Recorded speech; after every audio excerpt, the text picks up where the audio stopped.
New York police department میں مسلمان افسران کی نمائندہ تنظیم مسلم آفیسر سوسائٹی کی عطیہ کی گئی ڈینگی اسپرے مشینوں سے کراچی سمیت سندھ بھر کے مختلف علاقوں میں ڈینگی سے بچاؤ کا اسپرے شروع کر دیا گیا۔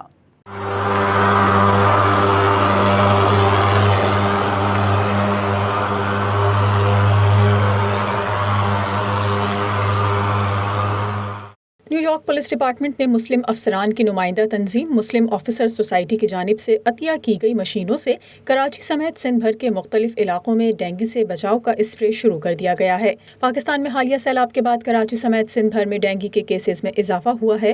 نیو یارک بروکلن کے اپنا کمیونٹی سینٹر اور Karachi club of new York کی جانب سے پچھلے کئی ماہ سے کراچی میں ڈینگی ٹیسٹ کیے جا رہے ہیں۔ حال ہی میں نیو یارک پولیس ڈپارٹمنٹ کی مسلم آفیسر سوسائٹی کے افسران نے کراچی میں اس ڈینگی کیمپ کا دورہ کیا۔ مسلم آفیسر سوسائٹی کی جانب سے ڈینگی اسپرے کی مشینیں عطیہ کرنے کا وعدہ کیا گیا، جو پورا ہوا۔ نیو یارک پولیس ڈپارٹمنٹ کی مسلم آفیسر سوسائٹی کی عطیہ کی گئی ان مشینوں سے کراچی سمیت سندھ کے مختلف علاقوں میں ڈینگی سے بچاؤ کا اسپرے شروع کر دیا گیا ہے۔